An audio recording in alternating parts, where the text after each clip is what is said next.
ซึ่งทั้งแขวงเวียงจันทน์ได้คว้าเหรียญค้ำกีฬาบานเตะคนพิการซ้าย5 คนในงานมหกรรมกีฬาแห่งชาติครั้งที่ 4 หรือนครเวียงจันทน์พาราเกมส์2025โดยนัดซิงสามารถเอาชนะแขวงเสียงขวางไปได้1-0 ประตูการแข่งขันกีฬาบานเตะคนพิการซ้าย5 คนในงานนครเวียงจันทน์พาราเกมส์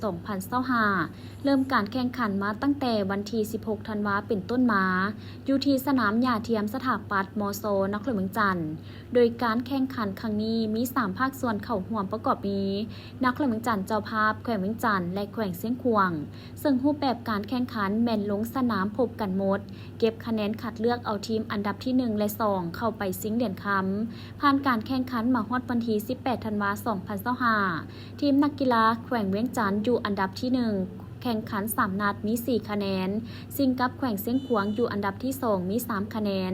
โดยในนัดซิงชนะเลิศนี้ถือว่าเกมสูสีกันต่างฝ่ายต่างอยากจะยิงประตูเพื่อเก็บชัยชนะหวังคว้าเหรียญค้ำแต่ว่าหลังจากจบเวลาแขวงเวียงจันทน์มาเหนือกว่ายัดเยียดความพ่ายแพ้ให้กับแขวงเสียงขวางอีกครั้งต่อจากนัดก่อนหน้านี้ในรอบเก็บคะแนนแขวงเวียงจันทน์ชนะ3-0และมานัดซิงแขวงเวียงจันทน์ก็เอาชนะไปอีกครั้งด้วยคะแนน1-0คว้าเหรียญค้ำได้สำเร็จส่วนแขวงเสียงขวางจบเพียงเหรียญเงินและเหรียญทองแม่นตกเป็นของเจ้าภาพนครเวียงจันทน์ให้เกียรติเข้าร่วมรับชมการแข่งขันและมอบเหรียญรางวัลโดย